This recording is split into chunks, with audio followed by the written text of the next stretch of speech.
The night air hung thick with fog and the distant hum of cranes as the port of San Francisco came alive under the glow of countless lights. Ships, sturdy and unyielding, bobbed gently against the docks, their lines taut and ready. Among the shadows, nearly 200 Japanese women stood silently, their uniforms worn and patched, faces etched with exhaustion and fear. These were not soldiers in the traditional sense but nurses, clerks, secretaries and auxiliary personnel, captives from the far-flung battlefields of the Aleutian Islands and the Pacific.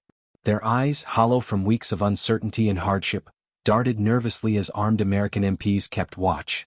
Whispers floated through the group, a chorus of dread fueled by rumors and propaganda. Stories of abuse, humiliation and horrors beyond imagination. They had been told to expect the worst: rape, slavery, public disgrace. Yet, as they stepped onto American soil, the reality that awaited them would unravel every terrifying expectation they had been forced to carry. The Aleutian Islands, a remote and unforgiving stretch of volcanic rock and relentless sea, had been the stage of their capture. Here, the final Japanese garrisons had crumbled under the relentless assault of American and Canadian forces. On the island of Atu, soldiers had launched a desperate banzai charge, throwing themselves into the teeth of machine guns rather than surrender. On Kiska, starvation and frostbite had broken the defenders' bodies and spirits alike. For the women stationed there, nurses, typists, clerks, their orders had been clear and chilling. Capture was a fate worse than death. They had been handed pistols and cyanide capsules, whispered instructions urging them to choose death over dishonor. The stories they had heard from their officers and propaganda leaflets painted a brutal picture of American captors: merciless, cruel, and savage. But when the American soldiers stormed the frozen bunkers and tunnels, weapons raised and ready for resistance, they found something unexpected. Instead of defiance, they found trembling women in tattered uniforms, many clutching empty pistols, some unable to bring themselves to use the cyanide capsules. The first American officer on the scene, a lieutenant from the 7th Infantry Division, immediately ordered his men not to shoot or humiliate the prisoners but to secure them with care. Blankets were distributed, hot coffee poured into dented tin cups, and chocolate bars pressed into hands that had not felt warmth or sweetness in months. The women exchanged bewildered glances. Where was the brutality they had been warned about? Instead, they were met with compassion and order. At a makeshift holding area on a windswept beach, wrapped in olive drab blankets, the women sat quietly as the aroma of beef stew drifted through the cold air. The smell was foreign and almost overwhelming after months of rationed rice and dried fish. One nurse, raised to believe Americans would treat her as less than human, wept softly as she swallowed spoonfuls of the warm broth. Another eyed the bread suspiciously, convinced it must be poisoned. That night, in hastily constructed barracks made from salvaged wood, the women whispered among themselves. Some insisted the kindness was a cruel ruse, a mask before the real torment began. Others admitted, in hushed tones, that the enemy was treating them better than their own officers ever had. The process of registration was meticulous and impersonal, yet strangely comforting. Each woman was fingerprinted, photographed, and issued an identification card with her name spelled correctly in Roman letters, a small but profound detail that underscored the care taken to treat them as human beings, not mere prisoners. The Japanese officers who had drilled into them the inevitability of abuse were gone, either dead on the battlefield or silent in captivity. What remained was a dissonance between the indoctrinated fear they carried and the reality unfolding before their eyes. As the days passed, the women's fear began to erode, replaced by a cautious curiosity. The American soldiers and medics who cared for them were young, often barely older than the prisoners themselves, and their politeness was awkward but genuine. Rumors of abuse dissolved as no such incidents occurred. When a guard was accused of inappropriate behavior, he was swiftly removed and disciplined. The women, raised in a culture where harsh discipline and insults were common, found this accountability baffling. The journey from the Aleutians to the American mainland was a slow unraveling of fear. On board the transport ship, the women found clean, well-kept quarters with neatly made bunks and the faint scent of disinfectant. Meals were served regularly: beef stew thick with potatoes and carrots, fresh bread, tins of fruit and syrup, and rich black coffee, a drink many had never tasted before. At first, suspicion kept them from eating heartily, but hunger soon overcame doubt. One woman later wrote in a hidden diary that the Americans fed them better than their own soldiers in Manchuria, with food left over after every meal. The abundance was bewildering. The women watched in silence as sailors discarded bread with a single spot of mold, bananas with minor blemishes, and bruised apples, food that would have been treasured back home. This wastefulness was not cruelty but a sign of a prosperity so vast it rendered loss meaningless. Toothbrushes, soap, sanitary cloths, and combs were handed out freely, small comforts that had become rare treasures in wartime Japan. Women who had gone months without proper hygiene now scrubbed their faces and brushed their teeth until their gums bled, overwhelmed by the sensation of normalcy. The voyage lasted nearly 2 weeks, each day peeling away layers of fear and suspicion. Sailors greeted the prisoners politely, some awkwardly bowing in imitation of Japanese customs. Medical staff checked temperatures, treated blisters, and offered seasickness tablets when the Pacific swells grew rough. The women could not reconcile these gestures with the image of American savagery they had been taught since childhood. By the 5th day, one woman risked writing in her diary, sewing the pages into her uniform lining to avoid discovery, "We travel as passengers, not captives. They feed us better than our own commanders. The lies we believed crumble with every meal." As the ship entered San Francisco Bay, the women braced for humiliation. They expected to be paraded before hostile crowds, cursed and spat upon. Instead they were met with indifference. Dockworkers hurried about their tasks, barely glancing at the prisoners. A group of schoolchildren stood behind a fence, waving timidly, one girl offering a small smile. The women's fear gave way to confusion. The city they glimpsed through the fog was alive with energy and abundance. Streets filled with cars, neon signs glowing in Chinatown, trams rattling past with calm passengers. This was not the crumbling, desperate America they had been told about but a vibrant, modern metropolis. From the docks, the women were quickly ushered onto trains bound for the heartland. As the carriages lurched forward, they pressed their faces to the windows, absorbing every detail. Small towns passed by, glowing with electric lights, shop windows filled with food and clothing, gas stations open and operating.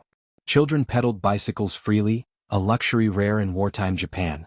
The women whispered among themselves, astonished by the gardens, painted fences, and fine dresses they saw. The propaganda that had painted America as a decadent, collapsing society unraveled with every mile. The train journey ended in Wisconsin, where the rolling fields and pine forests brought a crisp bite of early autumn. The women, weary and stiff from travel, approached Camp McCoy with frayed nerves and trembling hearts. The gates loomed high, barbed wire crowning the fences, guard towers silhouetted against the sky. Several women broke into tears, clutching each other as though led into a nightmare. But the guards did not shout insults or strike. Instead, they gestured for the women to file in orderly lines. Inside the barracks, the women braced for filth and cold floors. Instead, they found electric lights glowing steadily overhead, wooden bunks neatly arranged with clean sheets and folded wool blankets. On each bed, placed with deliberate care, sat a small gift: a teddy bear, a rag doll, a knitted scarf, or a painted wooden toy. The women froze, unable to move. Some recoiled in suspicion, others reached out with trembling hands. One nurse from Kyoto burst into tears, clutching a doll to her chest, overwhelmed by the unexpected kindness. The guards explained that the gifts had been donated by local church groups and the Red Cross, women in nearby towns who had never seen the prisoners but hoped to offer comfort. The prisoners had been taught that Americans were demons bent on humiliation, yet here was evidence of tenderness freely given. The stuffed animals became symbols of a world they had been told did not exist, a world where mercy and humanity endured even in war. The days that followed the women's arrival at Camp McCoy unfolded with a rhythm both strange and unfamiliar. The initial shock of kindness gave way to a slow, unsettling adjustment. Each morning, the clang of a bell stirred the prisoners from sleep, but there was no rush to line up or march to forced labor. Instead, they were given time to dress, to prepare, to gather themselves. The uniforms they wore were plain but sturdy, a far cry from the tattered garments they had clung to during their capture. Thick wool coats, serviceable shoes, and undergarments made from cloth finer than anything many had worn in years were issued without ceremony, yet the effect was profound. For many, it was the first time in months they felt clothed with dignity rather than desperation. In Japan, rationing had stripped civilian wardrobes bare. Mothers patched and repatched dresses until the fabric was little more than thread. Here, in captivity, the women walked in shoes that did not leak, coats that kept out the biting Midwestern wind.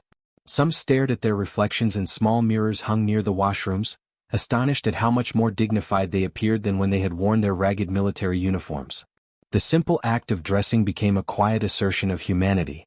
Meals at Camp McCoy were beyond anything the women had imagined possible. Trays arrived laden with meat, pork chops, beef stew, chicken, foods many had not tasted in years.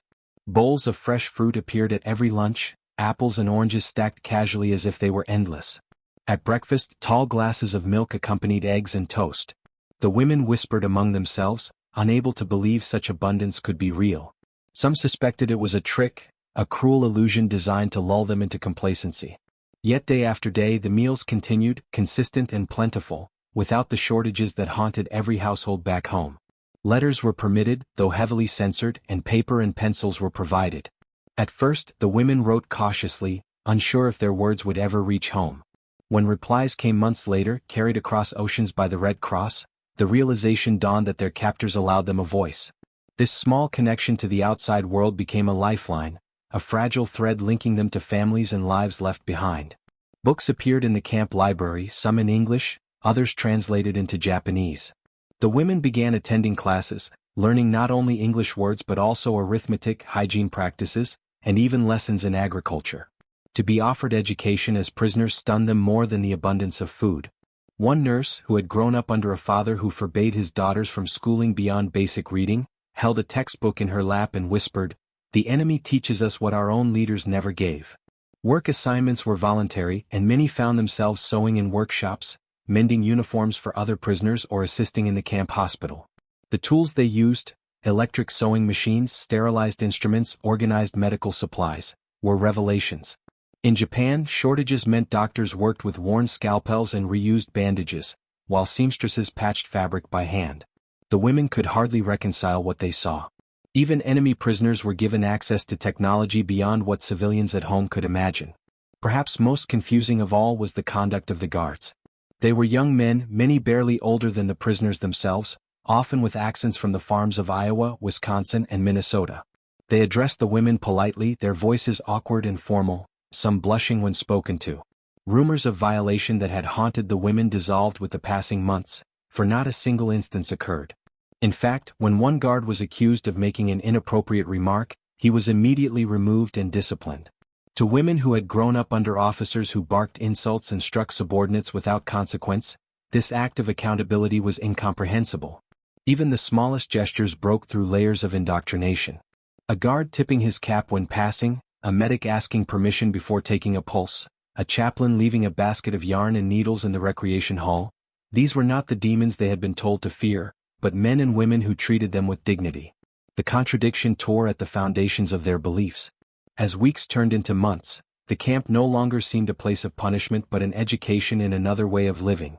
Each hot meal, each polite greeting, each lesson in English stripped away the lies of propaganda. Captivity had not destroyed them, it was transforming them, replacing fear with a bewildering truth. America's greatest weapon was not cruelty but the ability to treat even enemies with respect. By late 1943, the quiet rhythms of camp life were disrupted by new orders. The United States, deep into its war effort, faced a growing shortage of labor. Fields needed tending, factories required hands, and harvests risked being lost for want of workers. The prisoners, once kept strictly within the perimeter of Camp McCoy, found themselves summoned for labor assignments outside the fences. For the Japanese women, the announcement carried a fresh wave of anxiety. To leave the camp meant exposure to the civilian population, the very people they had been told would hate them most fiercely. They expected jeers, stones thrown at them, perhaps worse. Yet, as the trucks rolled out of the camp gates and down the winding Wisconsin roads, reality once again betrayed their fears. The assignments were varied. Some women were sent to sew uniforms in small workshops, the hum of electric machines filling the air as they handled fabrics finer than anything seen in ration Japan. Others stood in canning factories where steaming jars of vegetables clinked in endless rows, processed with an efficiency that made them dizzy. But it was in the fields beneath the wide Midwestern sky that the most surprising encounters occurred. Escorted by guards, the women bent low among rows of corn and beans, their hands moving through soil richer and more abundant than the rocky patches of farmland they had known in their homeland. At first the work was silent. The women labored with their eyes lowered, fearful of even glancing at the farmers who oversaw them. But soon small gestures began to pierce the wall of suspicion. A farmer's wife approached with a basket of sandwiches wrapped in wax paper, offering them shyly to the women with a smile. Another brought pictures of lemonade, condensation running down the glass in the summer heat. Children wandered close, holding out flowers plucked from the edge of the fields or scribbled drawings of barns and animals. The prisoners, stunned, accepted the gifts hesitantly, unsure whether to believe what was happening before their eyes. One incident became the subject of whispered retellings for weeks. A young prisoner collapsed in the heat of the noonday sun, her body weakened by years of poor nutrition and the strain of unfamiliar work. Guards rushed toward her, but before they could act, the farm family stepped forward. The farmer lifted her in his arms, carrying her into the cool interior of his home. There she was laid gently on a sofa, given a glass of ice water, and fanned until her color returned. To her companions, the scene was impossible to comprehend, that an enemy family, whose sons might even be fighting Japanese soldiers across the Pacific, would bring a prisoner into their home and treat her with such tenderness overturned every lesson of wartime propaganda. In diaries secretly kept and later revealed, the astonishment of these encounters is recorded in trembling handwriting. "They treat us not as enemies but as human beings," one nurse wrote. Another confessed, "I felt shame. We were told Americans were demons, yet their children smiled at us." The women compared these gestures with the harshness of their own society, where subordinates endured blows and insults without recourse. The contrast was unbearable yet undeniable. Even the smallest details carried weight. A child offering a prisoner a cookie, then running off laughing. A farmer casually setting aside fresh milk for them as if it were nothing, though in Japan it had vanished years earlier. An old woman showing a prisoner how to stitch a seam on an American machine, her hands guiding with patience instead of command. These were not grand acts, but they carried with them a power that dismantled years of indoctrination. When the prisoners returned to camp after such days, they spoke in hushed voices. Their stories passed from bunk to bunk like contraband. Some clutched the flowers or drawings children had given them, hiding them beneath blankets as though they were treasures. Others lay awake, staring into the dark, replaying the moments of kindness again and again, trying to reconcile them with the image of the enemy they had carried for so long. The iron wall of propaganda, once immovable, had begun to crumble under the simplest of gestures. A sandwich, a smile, a child's drawing pressed into their hands. It was not force of arms, but acts of humanity that reshaped their understanding of the world beyond the barbed wire. As autumn faded into winter, the landscape around Camp McCoy transformed. Snow began to fall softly, blanketing the barracks and pine forests in a quiet white hush. The cold air carried a stillness that seemed to slow time itself, muffling the crunch of boots and the distant clatter of trains. For weeks, the Japanese women whispered among themselves about the strange preparations they observed.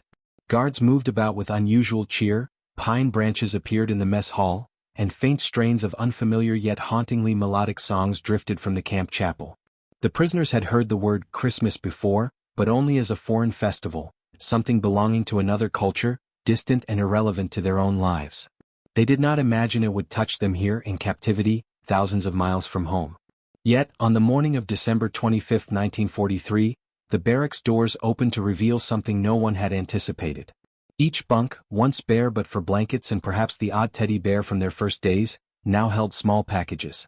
Some contained knitted scarves, others bars of scented soap, still others small cakes wrapped in wax paper. A few even held toys, wooden dolls or rag animals hand-stitched by local women who had never laid eyes on the recipients. Children from nearby towns had written cards with simple drawings and clumsy words, many painstakingly translated into Japanese.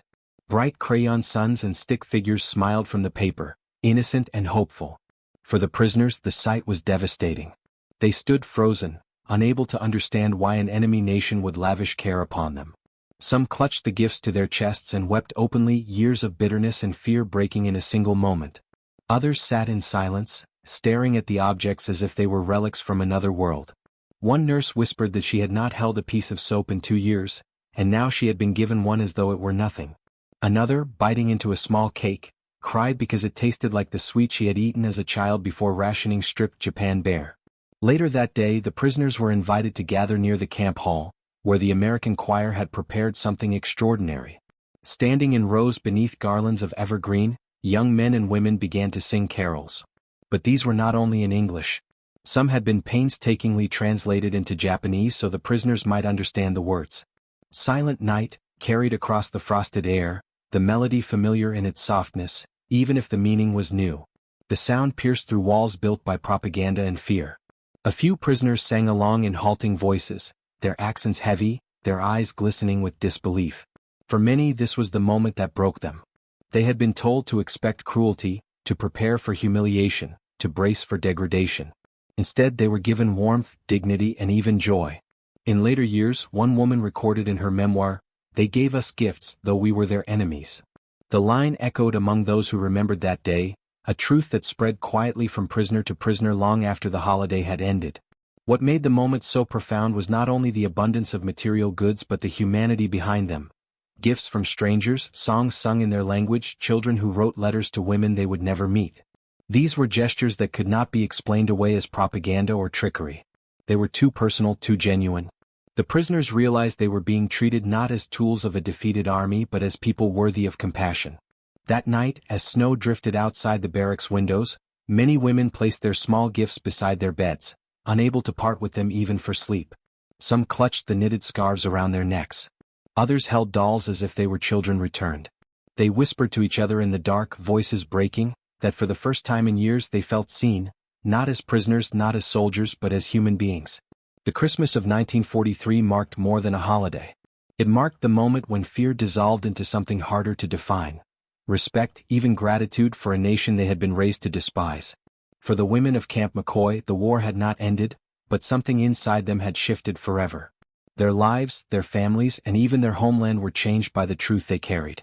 That strength lay not in domination but in compassion, and that even in the darkest hours, humanity could endure. As winter deepened, the camp settled into a new rhythm. The women continued their classes, their work, and their quiet observations of the world around them. The lessons in English grew more confident, the sewing more skilled, the medical care more familiar.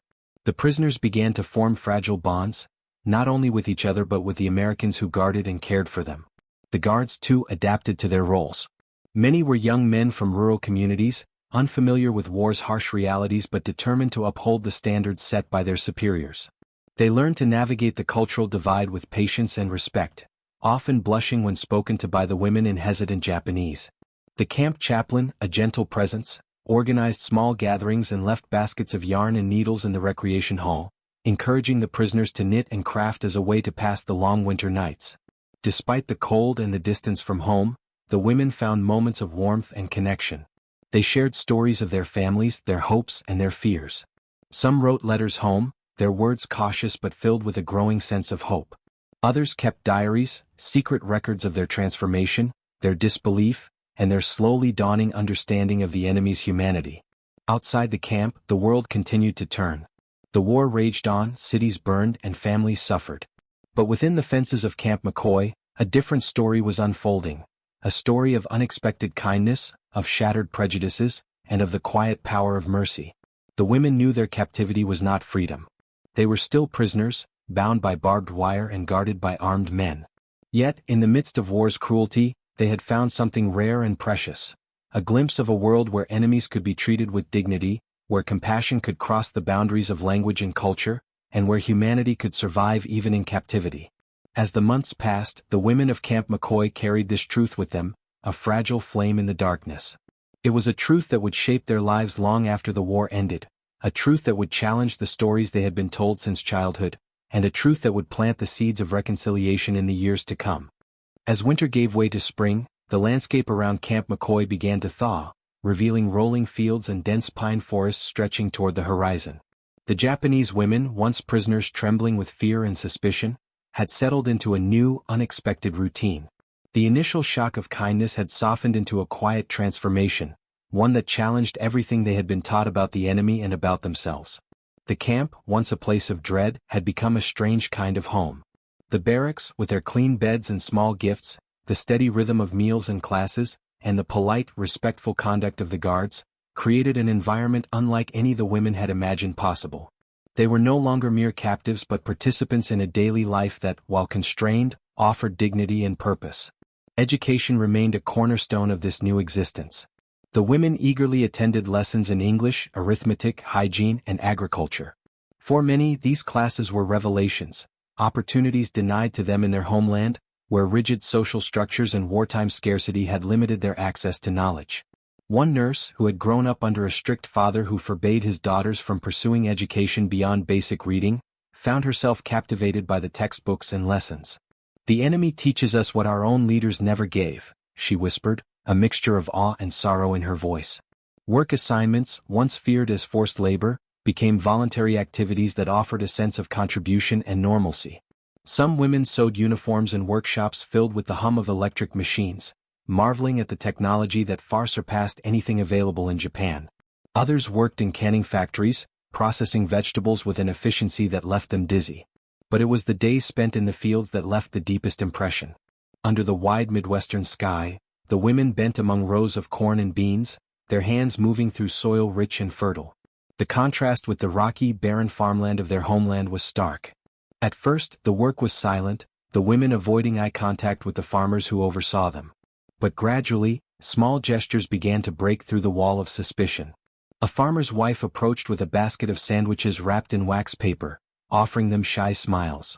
Children wandered close, holding out flowers or scribbled drawings of barns and animals. The prisoners accepted these gifts hesitantly, unsure whether to trust the kindness they encountered. One woman later wrote in her diary, "They treat us not as enemies but as human beings." One incident became a whispered legend among the prisoners. A young woman collapsed in the heat of the midday sun, weakened by years of poor nutrition and the strain of unfamiliar labor. Guards rushed to her side, but before they could act, a local family stepped forward. The farmer lifted her gently into his arms, carrying her into the cool interior of their home. There, she was laid on a sofa, given a glass of ice water, and fanned until her color returned. To the women who witnessed this, the scene was almost impossible to comprehend. Here was a family whose sons might be fighting Japanese soldiers across the Pacific, yet they showed compassion to a prisoner of war. The act shattered the prisoners' deeply ingrained beliefs about the enemy and planted seeds of doubt about the propaganda they had been fed. Back at camp, the women shared their stories in hushed voices, passing them from bunk to bunk like precious contraband. Some clutched the flowers or drawings children had given them, hiding these tokens beneath blankets as if they were treasures. Others lay awake at night, replaying moments of kindness and struggling to reconcile them with the image of the enemy they had carried for so long. The guards, too, played a role in this transformation. Many were young men from rural communities, unfamiliar with war's harsh realities but determined to uphold the standards of conduct expected of them. They addressed the prisoners politely, often blushing when spoken to in hesitant Japanese. When rumors of misconduct arose, swift disciplinary action was taken, reinforcing a culture of respect and accountability. Small gestures carried great weight. A guard tipping his cap in passing, a medic asking permission before taking a pulse, a chaplain leaving baskets of yarn and needles in the recreation hall. These acts of courtesy and kindness chipped away at the prisoners' fears and suspicions. The women began to see their captors not as demons but as fellow human beings, bound by duty but capable of empathy. The camp library became a sanctuary of learning and escape. Books in English and Japanese offered windows into worlds beyond the barbed wire fences. The women devoured stories, histories, and lessons, finding solace and hope in the written word. Some began to write their own stories, diaries kept in secret, chronicling their journey from fear to understanding. Despite the hardships of captivity, the women found moments of joy and connection. They formed friendships, shared meals, and celebrated small victories. The camp's recreation hall echoed with laughter and song, a stark contrast to the silence and fear that had marked their arrival. Yet, beneath the surface, the women grappled with complex emotions. The kindness they received clashed with the devastation they knew awaited them at home. Japan was a land scarred by war, its cities reduced to rubble, its people hollowed by loss and starvation. The women carried memories of abundance and compassion from Camp McCoy alongside the harsh realities of their homeland. Some wrestled with feelings of guilt and shame, haunted by the indoctrination that had taught them to fear and hate their captors. Others found themselves questioning the very foundations of their beliefs, wondering if the enemy was not the monster they had been told but a nation capable of mercy and humanity. As the seasons changed, so too did the women. The iron wall of propaganda that had once seemed impenetrable began to crack, replaced by a fragile understanding that transcended language and culture. Captivity had not broken them, it had transformed them. The war continued to rage beyond the camp's fences, but within Camp McCoy, a different battle was being fought, a battle for hearts and minds, for truth and reconciliation. The women of Camp McCoy were no longer prisoners in the traditional sense. They were witnesses to a new reality, one where enemies could be treated with dignity, where compassion could bridge divides, and where humanity could endure even in the darkest of times. By the summer of 1945, the war that had shaped the lives of the Japanese women at Camp McCoy was finally drawing to a close. The guns that had thundered across the Pacific fell silent, and the world began to shift toward a fragile peace. For the women who had endured captivity, the end of the conflict brought a mixture of relief, uncertainty, and deep reflection. Repatriation orders arrived with a weight that was both hopeful and heavy. The word freedom echoed in their minds, yet for many the prospect of returning home felt like stepping into an abyss. The journey back across the Pacific was starkly different from the one that had carried them away from Japan 2 years earlier. Then they had boarded ships in terror, convinced they were being sent to lives of degradation and despair. Now they boarded with memories that contradicted every story they had once believed. The women carried with them not only the bundles of clothing and small belongings issued by the Americans but also something far heavier, the knowledge that their captors had treated them with more dignity than their own nation often had. Some wept silently on the decks as the coastline of the United States slipped away behind them, not because they were glad to leave, but because they feared what awaited them at home. Japan was unrecognizable when they returned. Cities lay in smoldering ruins, flattened by relentless bombing campaigns. Families were hollowed out by starvation, grief, and the loss of fathers, brothers, and sons who would never come back. The women who had held dolls and scarves at Camp McCoy now walked through streets filled with rubble, their small treasures tucked into suitcases or sewn secretly into their clothing. A few carried faded teddy bears, their stitching worn and fur rubbed bare by years of careful fingers. These were no longer toys but relics of a moment when fear cracked and light entered their lives. The contrast between the abundance and kindness they had experienced in America and the devastation at home was almost unbearable. Some neighbors viewed the returning women with contempt, whispering that those who had been captured had chosen dishonor, that inside these women carried truths no insult could erase. The stigma of captivity weighed heavily, and many faced suspicion and isolation. Yet, despite the harsh reception, the women began to share their stories quietly. First with their children and grandchildren, then with communities still wary of hearing anything good about former enemies. They spoke of guards who blushed when addressing them, of farmers' wives who offered lemonade, of Christmas mornings when the barracks filled with the scent of soap and small cakes. They told of a strength that did not come from cruelty but from mercy. Their voices were soft, their memories often dismissed or met with disbelief, but seeds of peace were planted in every retelling. These stories challenged the narratives of hatred and fear that had dominated for so long. They offered a glimpse of a different world, a world where enemies could show kindness, where humanity could survive even in captivity. Some women, unable to reconcile the life they had discovered in America with the devastation that consumed their homeland, chose to return. In the 1950s and 1960s, a small but steady stream immigrated back to the United States. They became teachers, nurses, homemakers, and community members. They raised children who spoke English before Japanese, bridging cultures and generations. When asked why they had left their country, they answered simply, "Because in captivity we found dignity." Decades later, as post-war reconciliation deepened, reunions were held. Former prisoners, now gray-haired and stooped with age, gathered to remember what had once been unthinkable. They brought their relics, teddy bears missing ears, scarves knit in 1943, carefully folded and preserved. These objects were held up like sacred symbols, proof of the moment when they realized the world was not as narrow as they had been told. What began as fear of violation had become testimony of compassion. They had entered captivity trembling, certain they would be broken. They emerged with memories that taught them mercy could exist even in war, that enemies could show kindness, and that humanity could be rediscovered in the unlikeliest of places. The women's stories also became part of a larger narrative about the nature of war and peace. Their experiences challenged the idea that strength lay solely in weapons and domination. Instead, they revealed that true power could be found in compassion, respect, and the ability to see the humanity in others, even those once deemed enemies. Their lives, their families, and even their homeland were changed by the truth they carried. The war had ended not in bitterness but in transformation. The lessons learned in captivity echoed through the decades, reminding future generations that even in the darkest hours, humanity could endure. The legacy of the women of Camp McCoy is a testament to the resilience of the human spirit and the possibility of reconciliation. Their journey from fear to understanding, from suspicion to gratitude, offers a powerful example of how compassion can break down walls built by hatred and propaganda. In a world still marked by conflict and division, their story remains a beacon of hope, a reminder that mercy and dignity are not weaknesses but strengths that can heal wounds and build bridges across even the deepest divides. The story of the Japanese women held at Camp McCoy during World War II is more than a historical account of captivity. It is a profound testament to the enduring power of compassion in the face of fear, hatred, and war.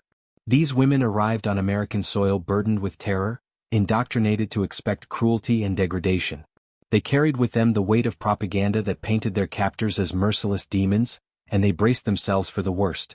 Yet, what they found instead was a world that defied every expectation. A world where mercy, dignity, and humanity prevailed even amid the horrors of conflict. Their journey from the Aleutian Islands to the heartland of America was not just a physical passage but a transformation of the mind and spirit. The kindness they encountered shattered the walls of indoctrination and fear that had been built around them since childhood. The clean beds, the warm meals, the gentle words, and the small gifts, teddy bears, knitted scarves, and handwritten cards, became symbols of a truth far more powerful than any weapon, that even enemies could be treated with respect and care. This transformation was not easy or immediate. It was marked by confusion, disbelief, and moments of deep emotional struggle. The women wrestled with the contradictions between what they had been taught and what they experienced. They grappled with feelings of shame and guilt, questioning the very foundations of their beliefs. Yet, through this struggle they found a new understanding, a recognition that humanity could survive even in captivity, and that compassion could cross the deepest divides. The conduct of the American soldiers and civilians who cared for these prisoners was a quiet but profound form of resistance against the brutality of war. Their adherence to the Geneva Convention, their respect for the prisoners' dignity, and their simple acts of kindness, offering blankets, sharing food, singing carols in Japanese, were powerful statements of what it meant to be truly human. These gestures dismantled the narrative of the enemy as a monster and replaced it with a vision of shared humanity. The women's experiences at Camp McCoy also highlight the vast disparities between the two nations during the war. The abundance and generosity they witnessed in America stood in stark contrast to the scarcity and suffering in Japan. This contrast was not just material but moral. It revealed a strength rooted not in domination or cruelty but in the capacity to care for others, even those considered foes. When the war ended and the women returned to a devastated Japan, they carried with them memories that challenged the prevailing narratives of honor and shame. Their stories of kindness and dignity in captivity became seeds of reconciliation, quietly spreading through families and communities. Some chose to return to America, building new lives that bridged cultures and generations. Their legacy is a reminder that peace is not merely the absence of war but the presence of understanding and respect. The reunions held decades later, where former prisoners gathered to share their relics and memories, were acts of healing and remembrance. These gatherings celebrated not only survival but transformation, the transformation of fear into gratitude, of hatred into respect, and of captivity into a profound education in humanity. In a world still scarred by conflict and division, the lessons of Camp McCoy resonate deeply. They remind us that the true power of a nation lies not in its weapons or its victories but in its capacity for mercy and compassion. They teach us that even in the darkest times, humanity can endure and that enemies can become neighbors through acts of kindness and respect. The story of these women is a call to remember that war is not only fought on battlefields but also in the hearts and minds of those who endure it. It challenges us to reject hatred and fear and to embrace the possibility of reconciliation and peace. Their journey from terror to trust, from suspicion to understanding, is a beacon of hope for all who seek a world where dignity and compassion triumph over cruelty and division. As we reflect on their experiences, we are reminded that the smallest acts of kindness can have the greatest impact. A teddy bear placed on a bed, a song sung in a foreign language, a warm meal shared in silence. These are the moments that break down walls and build bridges. They are the true victories of war, victories that endure long after the guns have fallen silent.